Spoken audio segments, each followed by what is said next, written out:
Mga pagbasa ng mga salita ng makapangyarihang Diyos, ukol sa paghahangad sa katotohanan. Paano hangarin ang katotohanan? 19. Ang ugnayan sa pagitan ng mga batas at panuntunan para sa pananatiling buhay na nilikha ng Diyos para sa lahat ng bagay at ng pananatiling buhay ng sangkatauhan.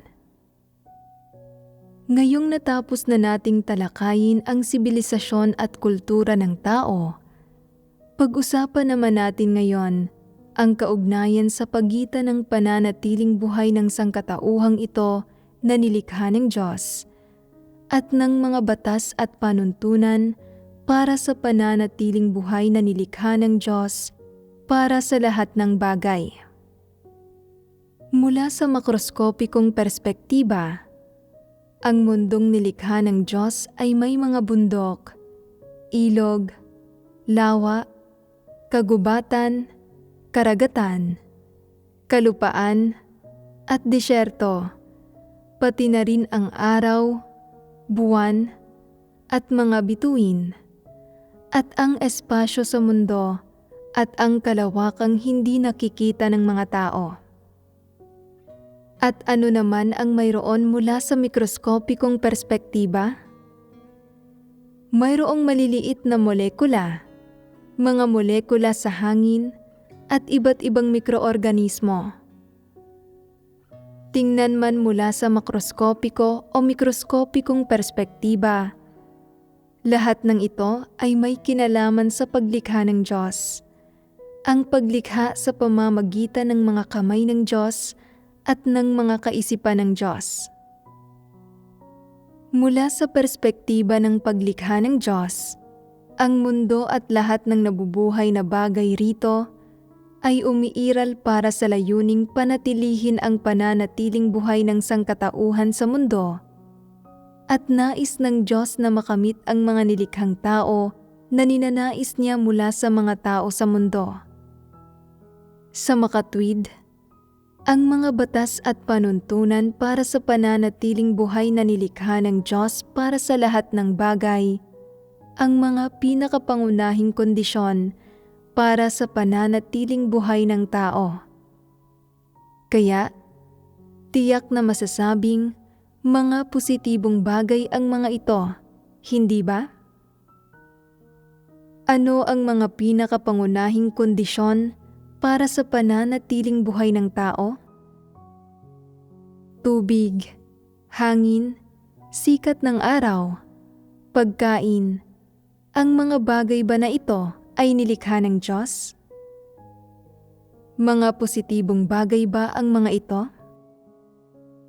Kung gayon, bakit sinasabing isang positibong bagay ang pag-iral ng mga bagay na ito? May dahilan para dito. Nakasalalay ang pag-iral ng mga bagay na ito sa pag-iral ng mga batas at panuntunan para sa pananatiling buhay ng lahat ng bagay. Anong mga batas at panuntunan para sa pananatiling buhay ang mayroon sa lahat ng bagay? Ang 4 na panahon, araw at gabi, hangin, namumuong hamog, nyebe, at ulan, lahat ng ito ay mga panuntunan. Ano pa? Mag-isip din kayo ng ilan. Mayroon ding mga solar term. Kasama ang mga solar term sa 4 na panahon. Ano pa? Ang paglaki at pagliit ng buwan, ang pagtaas at pagbaba ng tubig dagat. Nariyan din ang kinakain ng malaking isda ang maliit na isda. Isa itong batas at panuntunan para sa pananatiling buhay at hindi isang negatibong bagay. Ginagamit ng mga tao ang pariralang, kinakain ng malaking isda ang maliit na isda, para ilarawan ang marahas na kalikasan ng mundo ng tao Ito ay pagtawag sa normal na pinomeno ng isang positibong bagay bilang isang negatibong bagay. Marami ring pattern ng aktibidad ng mga bagay na may buhay. Isipin ninyo kung ano ang kasama riyan. Kabilang ba sa batas para sa pananatiling buhay ang pangingibabaw ng malakas sa mahina? Hindi. Isa iyang mapanghamak na paraan ng pagsasabi rito ng mga tao. Dapat ito ay pananatiling buhay ng pinakamatatag. Naaalala ko na minsan ay ibinahagi ng Diyos na ang lahat ng bagay ay nagpapalakas sa isa't isa, kumukontra sa isa't isa, at magkakasamang umiiral. Kabilang ba iyon? Oo, kabilang iyon. Lahat sila ay nagpapalakas sa isa't isa, kumukontra sa isa't isa, at magkakasamang umiiral. Isa itong napakahalagang aspekto. Ang isa pa ay ang inaabangan ng mantis ang kuliglig. Hindi alam na mayroong oriole sa likuran. Medyo may kaugnayan ito sa mga bagay na nagpapalakas at kumukontra sa isa't isa. Isa ba rito ang pagsilang, pagtanda, pagkakasakit, at pagkamatay? Oo, isa ito. Mayroon ding pinapakain ng mga uwak ang kanilang matatandang ina at ang mga tupa ay lumuluhod para dumede na tungkol sa isang mamal at isang ibon. Isa itong phenomenon sa mundo ng mga hayop, isa itong batas ng kalikasan. Ang totoo, maraming batas at panuntunan ng pananatiling buhay para sa lahat ng bagay. Ang transisyon ng 4 na panahon, ang pagdating ng hangin, namumuong hamog, niebe, at ulan, ang siklo ng araw at gabi, ang paglaki at pagliit ng buwan, ang pagtaas at pagbaba ng tubig sa dagat, ang pagpapalakas, pagkokontrahan, at magkakasamang pag-iral ng lahat ng bagay, pati na ang pagsilang, pagtanda, pagkakasakit, at pagkamatay ng mga tao at lahat ng iba pang nilalang, at ang mga pattern ng aktibidad ng iba't ibang nilalang. Ang ilang nilalang ay natutulog sa araw at aktibo sa gabi, habang ang iba ay aktibo sa araw at tulog sa gabi tulad ng mga tao. Ang ilang nilalang ay namumuhay ng grupo-grupo, samantalang ang iba ay mapag-isa. Halimbawa, sa pangkalahatan ay mag-isang lumilipad ang mga agila, samantalang ang mga ligaw na gansa ay lumilipad ng sama-sama at mga hayop na mahilig magsama-sama. May isa ring phenomenon sa mundo ng mga bagay na may buhay na pagpapakain ng mga uwak sa kanilang matatandang ina at pagluhod ng mga tupa para dumede. Ang lahat ng gayong bagay ay iba't ibang uri ng mga phenomenon at pagpapamalas na makikita at mararamdaman sa tunay na buhay. Ang paglitaw ng lahat ng makroskopiko at mikroskopikong phenomenon na ito ay sumusunod sa mga batas at panuntunang itinatag ng Diyos. Ang pagsisimula, pag-iral, at pagpapatuloy ng lahat ng batas at panuntunang ito ay nagsisilbi sa isang layunin, ang panatilihin ang pinakapangunahing kapaligiran para sa pamumuhay sa mundo, ang tahanang ito ng pananatiling buhay ng sangkatauhan. Taglay ang pinakapangunahing kapaligiran ito para sa pamumuhay. Ang sangkatauhan ay mayroong mundo bilang tahanan na kanilang inaasahan para sa pananatiling buhay, na nagpapahintulot sa kanila na patuloy na magparami at mabuhay. Walang katapusan din itong nagtutustos ng pangunahing tubig, hangin, sikat ng araw, at pagkain na kailangan ng sangkatauhan. Tanging sa pamamagitan ng walang katapusang panustos na ito, maaaring umiral, magparami, at mapanatili ng tuloy-tuloy ang pisikal na buhay ng mga tao, ng mga nilalang na ito na nilikha ng Diyos, at na magkaroon ang sangkatauhan ng pagkakataong lumapit sa harap ng Diyos at tanggapin ang kanyang pagliligtas kapag isinasagawa niya ang kanyang gawain ng pamamahala na maging mga nilikha na tinatanggap ng Diyos. Sa makatwid, sa lahat ng bagay na nilikha ng Diyos, anuman ang anyo ng anumang bagay na may buhay, anuman ang mga batas at panuntunan nito para sa pananatiling buhay, at anuman ang kaugnayan nito sa lahat ng iba pang bagay, sa madaling salita, nananatili itong buhay sa gitna ng mga batas at panuntunang nilikha ng Diyos. Ibig sabihin, bawat bagay na may buhay, sa batayan na nilikha ito ng Diyos, ay sumusunod sa mga batas at panuntunang itinatag niya.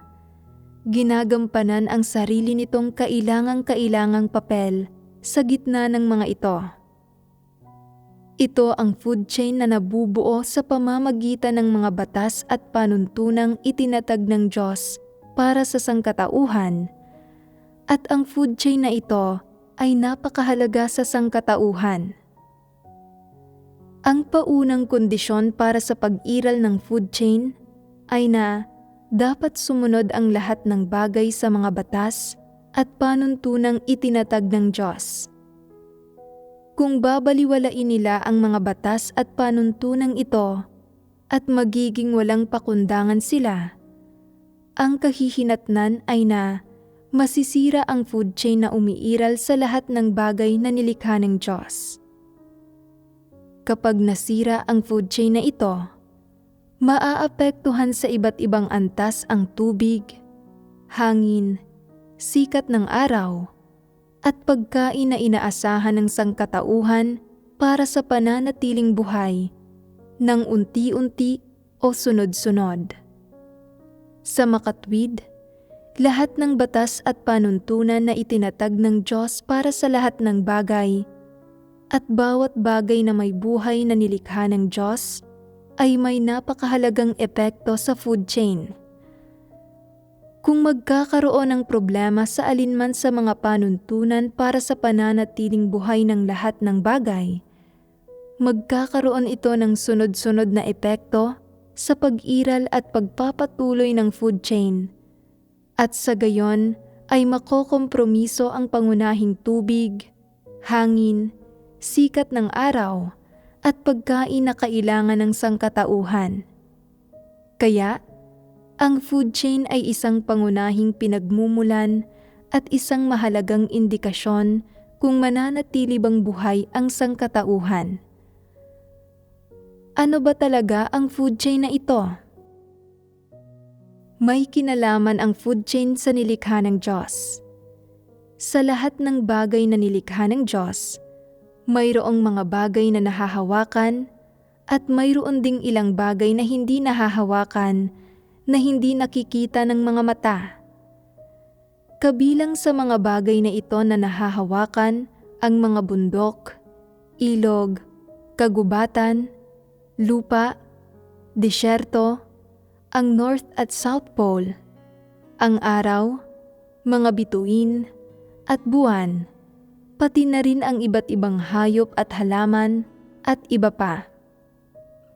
Kabilang sa mga bagay na hindi nahahawakan ang mga mikroorganismo, hangin, maging ang mga ultraviolet rays sa sikat ng araw, pati na rin ang mga sinaliksik ng mga tao, ang tinatawag na mga atom at enerhiya, ang ilan sa mga hindi nakikitang sustansya na nilalaman ng hangin at tubig, at iba pa. Lahat ng makroskopikong bagay na ito na nahahawakan, kasama na ang mga mikroorganismo at mga sangkap na nilalaman ng mga bagay tulad ng sikat ng araw, at hangin na hindi nakikita ng mga tao. Lahat ng bagay na ito ay magkakasamang bumubuo sa kapaligiran para sa pamumuhay na mahalaga para sa pananatiling buhay ng tao. Kung lilitaw ang mga problema sa kapaligirang ito para sa pamumuhay, mahaharap sa mga hamon at mga nganib ang pananatiling buhay at kinabukasan ng sangkatauhan.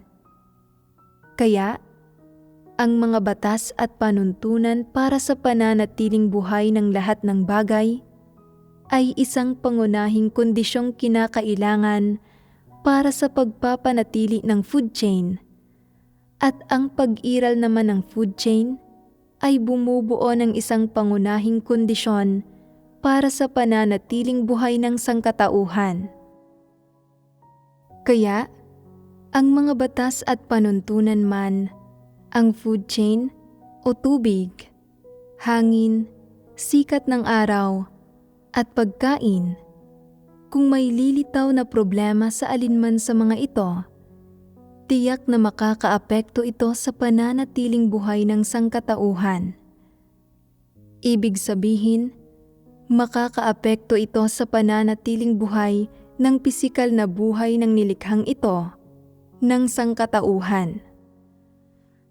Kaya para sa Diyos, hindi dapat magkaroon ng mga problema sa mga batas at panuntunan para sa pananatiling buhay ng lahat ng bagay sa food chain, tubig, hangin, sikat ng araw, at pagkain. Dapat mapanatili, masuportahan, at maipagpatuloy sa maayos na paraan ang lahat ng ito. Sa ganitong paraan lamang maaaring patuloy na manatiling buhay ang sangkatauhan at masuportahan ang kanilang mga pisikal na buhay. Ano ang isyong nauugnay sa patuloy na pananatiling buhay ng sangkatauhan? Sa mga batas at panuntunan para sa pananatiling buhay ng lahat ng bagay, kinakailangan ang mas malalawak na aspekto. Mga bagay tulad ng araw at gabi at ang 4 na panahon. Sa loob ng mga ito, sa pangkalahatan ay walang anumang bagay na itinuturing ng mga tao na masama ayon sa kanilang mga imahinasyon.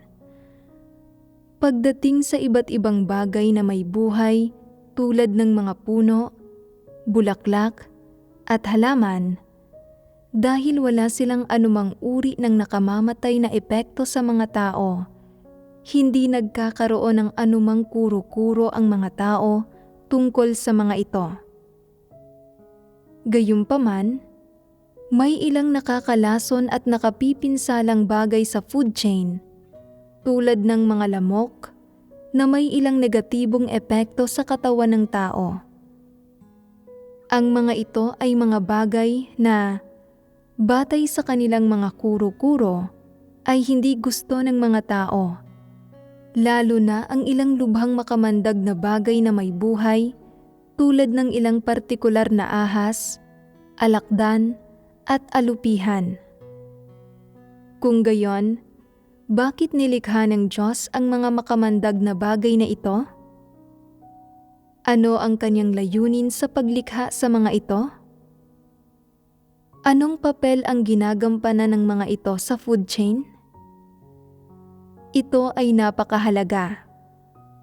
Bagamat kung huhusgahan batay sa anyo o kalikasan ng mga ito, o sa ilang katangian sa buhay na taglay ng mga ito sa gitna ng iba pang bagay na may buhay, tila hindi gumaganap ng isang positibong papel ang mga ito.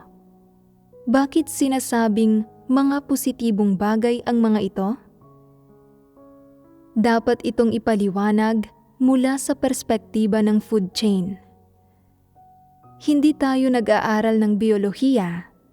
Hindi natin tatalakayin ang mga bagay mula sa isang siyentipikong perspektiba, kundi titingnan natin ito mula sa perspektiba ng layunin ng Diyos sa paglikha ng mga bagay na may buhay na tulad nito. Sa isang banda, binigyan ng Diyos ang mga ito ng isang natatanging kasanayan para tiyakin ang pananatiling buhay ng mga ito na nagpapahintulot sa mga ito na panatilihin ang buhay ng mga ito sa ganitong paraan. Sa kabilang banda, gumaganap din ang mga ito ng isang partikular na papel sa food chain. Ang paraan ng pananatiling buhay ng mga ito at ang kamandag na inilalabas ng mga ito ay maaaring magbigay ng mga kinakailangang sustansya o mapagkukunan ng pagkain para sa iba pang bagay na may buhay. Bukod dyan, nagbibigay rin ang mga ito ng mga kinakailangang kondisyon para sa transmisyon, pagpaparami, derivation, at ebolusyon ng bakterya at sa transmisyon ng mga genes sa buong biosphere, na gumaganap ng isang partikular na papel sa bagay na ito. Tanging sa pag-iral ng mga bagay na may buhay na ito, maaaring mapanatili ng biosphere ang balanseng genetiko at ang isang balanse sa usapin ng pagkakaiba-iba ng bakterya na nagpapanatili sa ekwilibryo ng iba't ibang uri ng bakterya. Gamitin nating halimbawa ang mga lamok at langaw. Kinakain ng mga ito ang ilang parasito at nagpapakalat din ang mga ito ng ilang bakterya. Hindi na tayo magpapalalim pa. Ito ay ang simpleng konsepto lang na ito. Sa madaling salita, ang ilang espesyal na bagay na may buhay ay may ilang partikular na mga papel para sa sangkatauhan at gumaganap din ng isang kailangang papel sa food chain. Pinapanatili ng napakahalagang papel na ito ang pag-iral ng food chain. Ang lahat ng bagay ay maaari lamang mabuhay at magpatuloy sa isang maayos na paraan kung umiiral ang food chain na ito at hindi ito nasisira. Dahil ang lahat ng bagay ay may ugnayan kung saan ang mga ito ay nagpapalakas sa isa't isa, kumukontra sa isa't isa, at magkakasamang umiiral, hindi dapat masira ang food chain. Ang pag-iral ng iba't ibang bagay na may buhay sa loob ng food chain ay dapat mapanatili sa isang balanseng kalagayan at dapat mapanatili ang espasyong pinamumuhayan at pag-iral ng mga ito.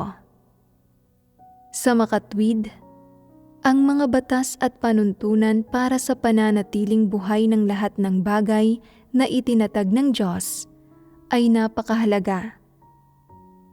Tanging ang pag-iral ng mga batas at panuntunan para sa pananatiling buhay na nilikha ng Diyos para sa lahat ng bagay ang makakatiyak sa pagpapatuloy ng food chain at makagagarantiya na hindi ito masisira.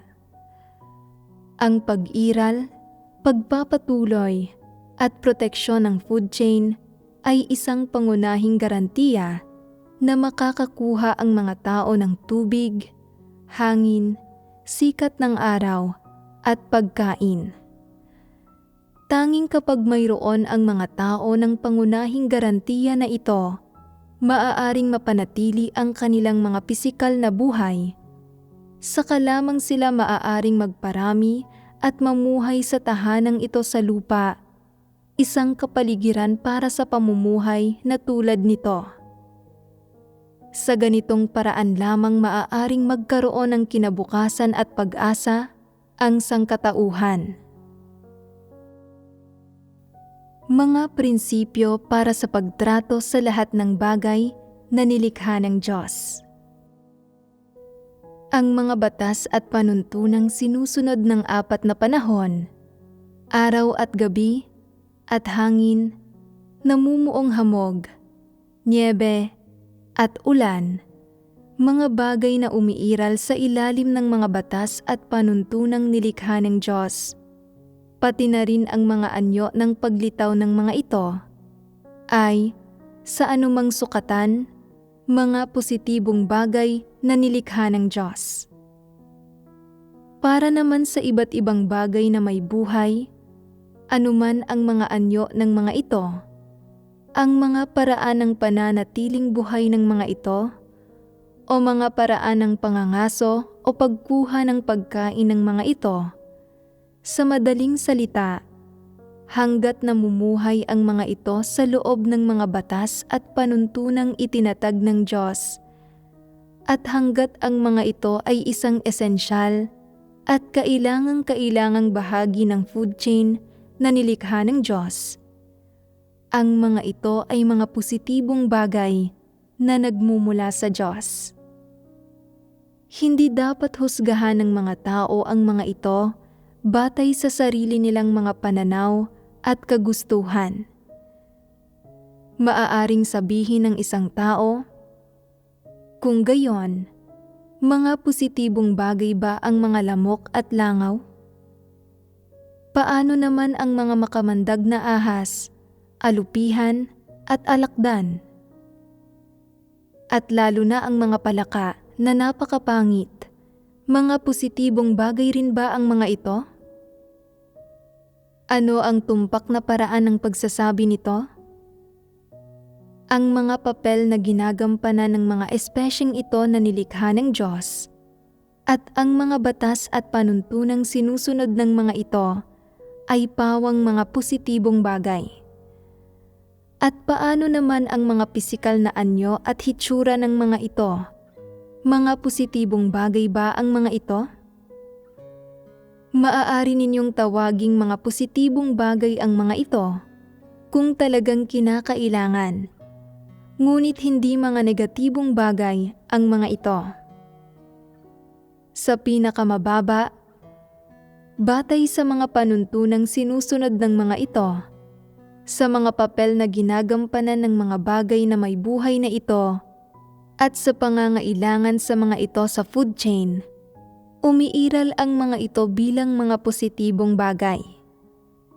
Hindi ba't tumpak ang ganitong paraan ng pagsasabi nito? Sa tumpak na pananalita, dahil sinusunod ng gayong mga bagay na may buhay ang mga batas at panuntunang itinatag ng Diyos, at tinutupad ang mga responsibilidad at misyon na inilatag ng Diyos para sa mga ito.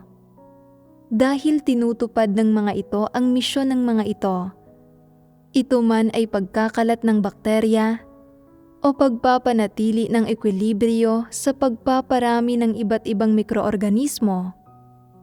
Kung titingnan ito sa usapin ng mga papel na ginagampanan ng mga ito at sa kabuluhan at layunin ng paglikha sa mga ito ng Diyos, ang mismong pag-iral ng mga ito ay isang positibong bagay.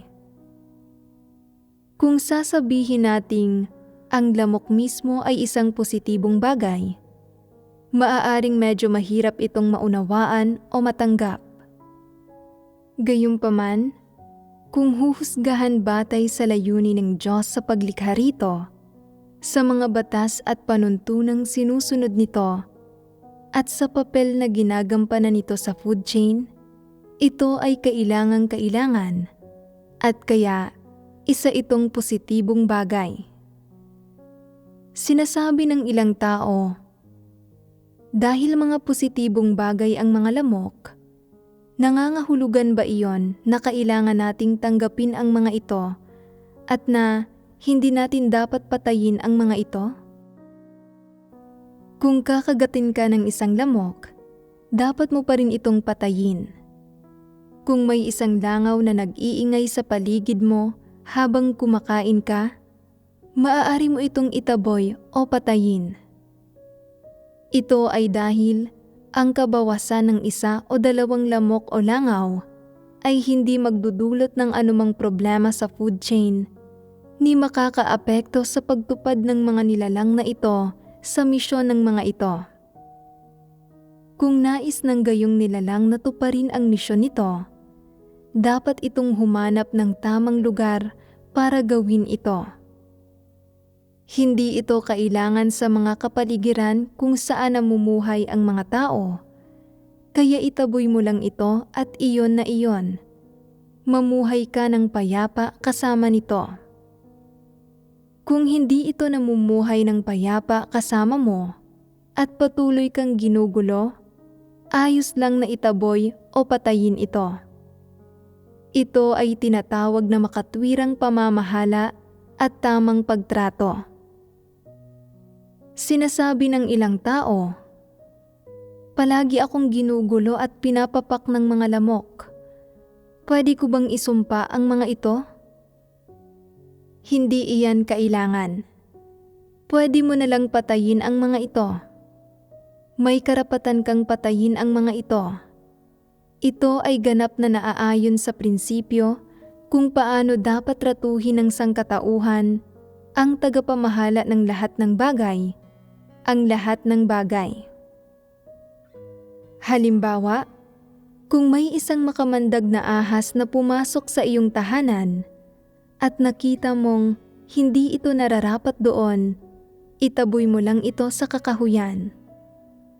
Kung makagat at malason ka nito, kailangan mong humanap ng paraan para magpagamot kaagad. Hindi mo na kailangang subukang hanapin ito para maghiganti at patayin ito. Kung muli kang masaktan nito, hindi ba't mas magiging problematiko iyon? Kaya, huwag mo na itong patulan. Matuto ka na lang na mag-ingat laban dito. Ang matuto ng isang aral mula sa usaping ito ang gagawin ng isang matalinong tao. Ano ang 3 prinsipyong kakatalakay lang natin? Una, tiyakin na isa itong positibong bagay. Ikalawa, kung lumitaw ito malapit sa iyo at ayaw mo itong pakialaman, lumayo ka na lang dito. Huwag mo itong hayaang lumapit at huwag mo itong hayaang guluhin ka. Ikatlo, magkaroon ka ng tamang pananaw tungkol dito. Huwag kang masuklam o mamuhi rito. Sa halip, tanggapin at kilalanin mo ito at pagkatapos ay pamahalaan ito ng makatwiran. Pamahalaan mo ito ng makatwiran at tratuhin mo ito ng tama. Huwag kang magreklamo tungkol sa Diyos o humusga na nagkamali ang Diyos sa paglikha rito o na maaaring nagkamali siya dahil lang sa ginulo ka nito o minsan ay nagdulot sa iyo ng ilang problema o kinagat at nilason ka pa nga. Hindi tama ang ganitong paraan ng pagtingin dito. Maaaring hindi mo ito napamahalaan ng maayos o maaaring nagkamali itong pumasok sa iyong tahanan at ginulo ka. Ngunit kung haharapin mo ito ng malumanay, sasabihang, naligaw ka ng landas, hindi mo ito tahanan. Kung wala kang masamang hangarin sa akin, hindi kita sasaktan. Pumunta ka na kung saan ka dapat naroroon. At makikita nitong hindi mo ito sasaktan, tatalikod ito at aalis ng kusa. Sasabihin mo rito, paalam, hanggang sa muli nating pagkikita. Nakatadhana ang pagkikita natin sa pagkakataong ito. Kung nakatadhanang magkita tayong muli, hahayaan pa rin kitang makaalis. Pagkarinig dito, iisipin ito. Mabubuti ang mga tao. Talagang alam nila kung paano kami pamahalaan. Wala silang masamang hangarin. Hanggat hindi mo ito sinasaktan, hindi ka rin ito sasaktan. Sinasaktan ng ilang hayop ang mga tao dahil palaging sinasaktan ng mga tao ang mga ito. Sinasaktan lang ng mga ito ang mga tao pagkatapos magkaroon ng malalim na pagkamuhi sa kanila. Ginagawa ito dahil sa kahangalan at kalupitan ng mga tao. Sa isipan ng gayong mga nilalang, natural na wala silang anumang malalim na pagkamuhi o pagkamapanlaban sa mga tao. Tingnan mo, nang itayo ni Noe ang arka, wala sa mga hayop ang nanakit ng sinuman at kaya pang ang makisalamuha ni Noe sa mga hayop at sanayin ang mga ito. Noong panahong iyon, magkakaibigan ang mga tao at hayop. Kalaunan, lumalim ng lumalim ang katiwalian ng mga tao at naging lubos silang malupit. Palaging gustong manghuli ng mga hayop para sa karne ng mga ito at kaya lumaki ang malalim na pagkamuhi sa pagitan ng mga tao at iba't ibang hayop. Ang mga hayop na karniboro, sa sandaling maamoy ng mga ito ang isang tao, ay nakakaramdam na may masarap na pagkain na inihain at gusto ng mga itong kumain hanggang mabusog. Aling panig ang nagdulot nito? Ito ay ganap na idinulot ng lubos na kalupitan ng sangkatauhan. Nauunawaan ba ninyo? Tingnan man mula sa makroskopiko o mikroskopikong perspektiba, ang lahat ng bagay na nilikha ng Diyos ay tiyak na mga positibong bagay.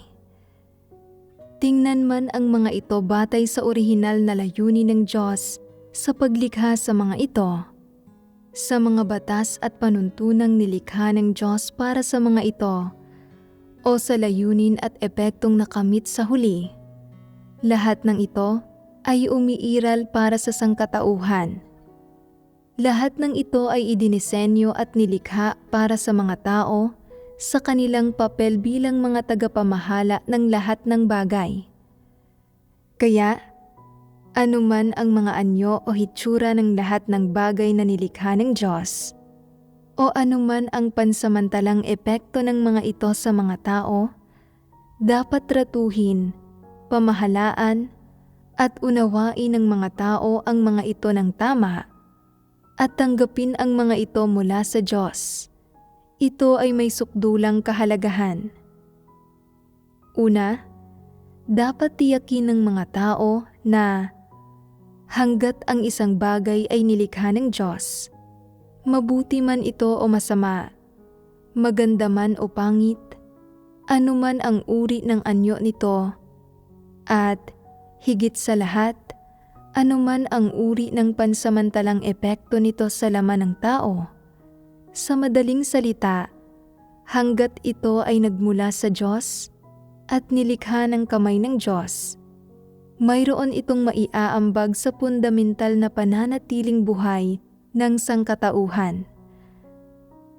Batay rito, dapat tanggapin ng mga tao mula sa Diyos ang lahat ng bagay na nilikha ng Diyos at hindi basta-basta o sarili nang piliin kung kokondinahin o tatanggapin ang mga ito batay sa kanilang sariling mga pananaw at kagustuhan. Sa halip, dapat nilang gamitin ang perspektiba ng isang nilikha para unawain ang mga ito. Dapat silang matutong pamahalaan ang mga ito at tratuhin ang mga ito ng tama. At para maging mas mahusay pa, matutong makisama at makipag-ugnayan sa mga ito ng tama. Ito ang responsibilidad at obligasyon na dapat tuparin ng mga tao, ang mga Panginoon ng mundong ito at ang mga tagapamahala ng daigdig na ito na nilikha ng Diyos. Ito ang papel na dapat gampanan ng mga tao sa gitna ng lahat ng iba pang nilalang. At isa rin itong prinsipyo na dapat sundin ng mga tao ng higit sa lahat, na nagmumula sa pananaw ng pagkatao. Kung hindi mo gusto ang ilang partikular na bagay na nilikha ng Diyos, maaari kang lumayo sa mga ito. Kung gusto mo ang mga ito, maaari kang makipag-ugnayan ng malapitan sa mga ito at lapitan ang mga ito para matutunan at pamahalaan ang mga ito. O, ang mas mabuti pa, para protektahan ang kapaligiran ng buhay ng mga ito, tratuhin ang mga ito ng may kabaitan, iwanan ang mga ito ng sapat na espasyo ng buhay, at pangalagaan at maayos na itaguyod ang karapatan ng mga ito na manatiling buhay. Ang totoo, mahihina ang lahat ng bagay kumpara sa mga tao. Bagamat binigyan ng Diyos ang lahat ng bagay ng mga kasanayan at instinto para sa pananatiling buhay, walang ibang espesye maliban sa mga tao ang nakakagawa ng mga kasangkapan at sandata. Wala sa mga ito ang may kapangyarihang sirain ang mga batas at panuntunang itinatag ng Diyos, ni nagkukusa ang mga ito na gawin iyon. Tanging ang mga tao ang may walang katapusang kasakiman, kapwa sa kanilang mentalidad at sa kanilang mga hinihingi, sa iba't ibang uri ng mga bagay na may buhay at sa lahat ng bagay. Kasabay nito, tanging ang mga tao ang nagsasagawa ng siyentipikong pananaliksik, nakikibahagi sa paggawa ng kemikal, at gumagawa ng iba't ibang kasangkapan at sandata para sa kapakanan ng pananatiling buhay o para sa isang mas magandang buhay. At tanging ang mga tao ang nakakapag-aral ng kaalamang akademiko at nakakapagsaliksik o nakakapagbago sa mga kapaligiran ng buhay ng iba't ibang bagay na may buhay. Gayunpaman, karamihan sa ginawa ng mga tao tungkol sa pananatiling buhay ng iba't ibang hayop at bagay na may buhay at sa mga batas ng food chain ay naging mapanira at mapanggulo at hindi nakabubuti. Kaya, sa huling pagsusuri, tanging ang mga tao ang nakakagawa ng mga sandata para patayin ang isa't isa at wasakin ang sarili nilang pangunahing kapaligiran ng buhay. Tanging ang mga tao ang nagpapaunlad ng industriya, lalo na ng industriya ng kemikal, na gumagawa ng lahat ng uri ng mga nakapipinsalang sangkap na sumisira at wumawasak sa mundo na tinitirhan ng sangkatauhan. Ang nag-iisa at tanging tahanang ito para sa kanilang pananatiling buhay.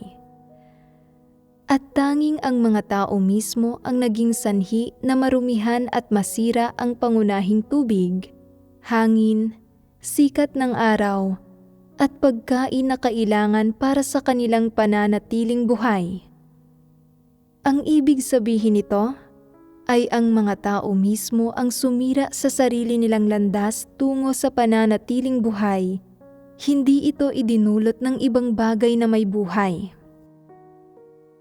Sa makatwid, bilang mga Panginoon ng lahat ng bagay, kung paano dapat maayos na gampanan ng mga nilikhang tao ang papel ng pamamahala sa lahat ng bagay, kabilang na ang lahat ng bagay na may buhay, ay may sukdulang kahalagahan.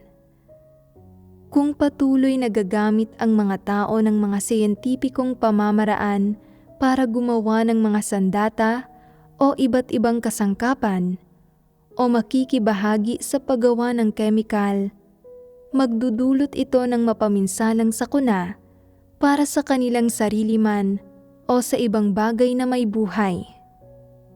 Ibig sabihin, personal na niyurakan ng mga tao ang mga batas at panuntunan para sa pananatiling buhay ng lahat ng bagay gamit ang sarili nilang mga kamay, at personal ding sinira ang food chain. Siyempre, ang mga tao ang personal na sumira sa mundo, ang tahanan kung saan sila umaasa para sa pananatiling buhay. Ito ay lubhang kalunos-lunos. Sino ang dapat sisihin sa lahat ng kahihinatnang ito? Ang mga ito ay dahil sa paninira at pagwasak ng mga tao sa mga positibong bagay na nilikha ng Diyos. Sa huli, maaari lamang anihin ng mga tao kung ano ang kanilang itinanim. Kung sa simula pa lang, nagawa na ng mga tao na malaman ang iba't ibang papel na ginagampanan ng lahat ng bagay na nilikha ng Diyos, na igalang, pahalagahan, at alagaan ang iba't ibang bagay na may buhay, na sundin ang mga panuntunan at mga batas na itinatag ng Diyos para sa pananatiling buhay ng lahat ng bagay, at na protektahan ang pangunahing kapaligiran ng mundo, ang tahanan kung saan sila umaasa para sa pananatiling buhay. Kung gayon, ay hindi sana umabot ang sangkatauhan sa puntong kinalalagyan nila ngayon. Kaya, tungkol sa paksa na lahat ng nilikha ng Diyos ay mga positibong bagay, ang dapat maunawaan ng mga tao ay ang kabuluhan ng mga batas at panuntunan para sa pananatiling buhay na nilikha ng Diyos para sa lahat ng bagay, pati na kung bakit dapat sundin ng mga tao ang mga ito at kung paano nila dapat gawin ito. Kasabay nito, dapat malaman ng mga tao na ang layunin ng Diyos sa paglikha sa lahat ng ito ay para sa kapakanan ng sangkatauhan at kaya dapat nila itong pahalagahan at protektahan. Kung hindi mo kayang maunawaan ang kabuluhan ng lahat ng ito, kahit papaano ay dapat mo itong ituring bilang isang positibong bagay, bilang isang esensyal at kailangang positibong bagay kung saan nakasalalay ang iyong pananatiling buhay at pahalagahan, alagaan at pamahalaan ito. Dapat mo itong tratuhin ng tama at protektahan sa iyong katayuan at papel bilang Panginoon. Sa ganitong paraan lamang maaaring magkaroon ng kinabukasan at pag-asa ang sangkatauhan at magagawang patuloy na mamuhay ng maligaya. Hindi ba? Mas malinaw na ba ngayon ang paksa ng pagiging positibong bagay ng lahat ng nilikha ng Diyos? Tiyakin natin sa huling pagkakataon ang wastong paraan ng pagtrato sa iba't ibang bagay at bagay na may buhay na nilikha ng Diyos. Sige, ulitin ninyo ang 3 prinsipyong pinagbahagi na natin kanina lang. Una, hanggat ang isang bagay ay nasa saklaw ng mga positibong bagay gaya ng pagpapakahulugan ng Diyos, dapat nating tiyakin sa ating puso na ito ay nagmula sa Diyos, na isa itong positibong bagay at na may kabuluhan sa likod ng paglikha rito ng Diyos. Ito ay para matuto ang mga tao ng ilang aral mula rito. Ikalawa, batay sa pagtiyak na isa itong positibong bagay, kung hindi natin ito gusto o ayaw nating makaugnayan ito, maaari natin itong baliwalain. Kung nakakasagabal ito sa ating buhay, maaari natin itong itaboy o layuan. At dapat din tayong matuto ng ilang leksyon at kumuha ng aral mula rito. Panghuli, kung ito ay nilikha ng Diyos, inorde ng Diyos, o nasa ilalim ng kataas-taasang kapangyarihan ng Diyos, hindi tayo dapat masuklam dito o mamuhi rito, kundi sa halip ay tanggapin at kilalanin ito ng may tamang saloobin at pamahalaan ito ng makatwiran. Ang pamamahala rito ng makatwiran ay napakahalaga. Kung hindi alam ng mga tao kung paano pamahalaan ang lahat ng bagay sa mundo na nilikha ng Diyos, malamang na magkaroon ito ng masasamang epekto sa kanilang pananatiling buhay. Kung masisira ang mga batas at pag-iral ng food chain, malalagay sa panganib ang pananatiling buhay ng sangkatauhan. Hindi ba't kasalukuyang nasa ganitong kapaligiran para sa pamumuhay ang sangkatauhan? Nagpaunlad ang sangkatauhan ng industriya sa malawakang saklaw. Naglalabas ng maruruming hangin, maruming tubig, at mga nakalalasong sangkap na nagparumi sa mga ilog, lawa, at maging sa tubig sa ilalim ng lupa. Wala nang malinis na tubig na maiinom. Tanging niresiklong tubig na artipisyal na pinroseso ang maiinom ng mga tao na, bagamat hindi nakalalason, ay may labis na mas kakaunting sustansya. Ang mga isda sa mga ilog, lawa, at dagat ay narumihan na rin at masama sa kalusugan. Hindi madaling makahanap ng anumang pagkain na hindi pa nakokontamina. Hindi ba't inilalagay ng sangkatauhan ang sarili nito sa desperadong kalagayan? Hindi ba't ito ay idinulot ng sangkatauhan mismo? Hindi lamang ang inuming tubig ang narumihan, kundi masama rin ang hangin, maraming nakapipinsalang sangkap sa hangin, at ngayon, kahit pa gusto mong lumanghap ng malinis na hangin, mahirap itong gawin. Kung minsan ay kailangan pa ngang magsuot ng face mask ang mga tao para maprotektahan sila laban sa mga virus. Terrible ang kalidad ng hangin. Nag-iingat ang mga tao sa pagkain ng lahat ng uri ng pagkain at nagkakaroon na ngayon ang mga tao ng lahat ng uri ng sakit. At may ilang kabataan ding nagkakaroon ng cancer o diabetes. Sino ang nagdulot ng lahat ng kahihinatnang ito? Lahat ng ito ay idinulot ng mga tao. Ganito pinamahalaan ng mga tao ang tahanan sa lupa na nilikha ng Diyos para sa kanila. Pinahihirapan ang kanilang sarili hanggang sa puntong hindi na sila makakain o makainom ng maayos, ngunit napakasaya pa rin ang pakiramdam. Ito ang ibinubunga ng pag-iwan sa Diyos. Walang kaligayahang masasabi. Ang tanging daan palabas para sa mga tao ngayon ay ang tanggapin ang pagliligtas ng lumikha, ang hangarin ang katotohanan at tahakin ang landas ng pagkatakot sa Diyos. Sa ganitong paraan ka lang maliligtas, magkakamit ng pag-asang mabuhay at magiging miyembro ng bagong sangkatauhan. Ganoon lang kasimple, walang ibang paraan. Pakiramdam ng mga taga-silangan ay marangal ang sibilisasyon ng kanluran at na tiyak na may daan palabas ang mga taga-kanluran. Mayroon nga ba? Pakiramdam ng mga taga-silangan ay labis silang nagdusa, na puno ng matinding pagkamuhi at nagtiis ng napakaraming paghihirap at kailangan silang iligtas ng mga taga-kanluran. Palagi nilang iniisip na isang paraiso ang kanluran, na ang pagpunta sa kanluran ay pagpasok sa langit, na magiging malaya at masaya sila sa kanluran. Ngunit hindi nararamdaman ng mga taga-kanluran na mayroon silang gaanong kaligayahan.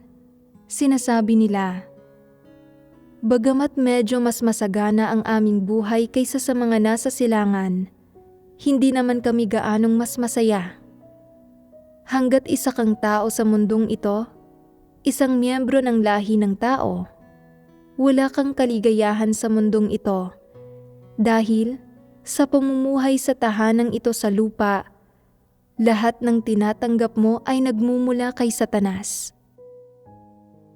Maging ito man ay mga kaisipan at pananaw ng tao o mga batas para sa pananatiling buhay. Maging ito man ay edukasyon ng silangan o kanluran, walang isa mang bagay na makapagdudulot sa iyo na maisabuhay ang wangis ng isang tunay na tao. At walang anumang uri ng panlipunang edukasyon o kaisipan o pananaw na makapagpapahintulot sa iyo bilang isang nilikha na magkaroon ng matatag na katayuan sa mundo ng tao. Dahil ang sangkatauhang ito ay namumuhay sa ilalim ng kapangyarihan ni Satanas at kontrolado ni Satanas, ang tanging paraan para mabuhay ang mga tao ay ang tanggapin ang pagliligtas ng Diyos. Tanggapin ang lahat ng katotohanang nagmumula sa Diyos, magsagawa ayon sa mga salita ng Diyos, at matamo ang kaligtasan. Saka lamang tunay na makakabalik ang sangkatauhan sa isang mundo kung saan malayang umeepekto ang mga batas at panuntunan para sa pananatiling buhay ng lahat ng bagay, at tunay na mamumuhay sa isang mundo na may kumpletong food chain. Sa ganitong paraan lamang tunay na magagampanan ng sangkatauhan ang papel ng tagapamahala ng lahat ng bagay at matutupad ang mga responsibilidad ng papel na ito. Bukod dito, wala nang pangalawang daan na maaaring tahaki ng sangkatauhan. Ito ang tanging daan palabas para sa sangkatauhan, ang tanging daan palabas na makapagdudulot ng pag-asa at kaligayahan sa sangkatauhan. Nauunawaan mo ba? Kapag naunawaan mo na, magkakaroon ka ng landas na tatahakin. Magsikap at maghangad ka lang sa direksyong ito tungo sa layong ito. Huwag kang lumingon, huwag kang sumuko, at huwag kang huminto kailanman. Hanggang dito na lang ang pagbabahagi na natin sa araw na ito. Paalam.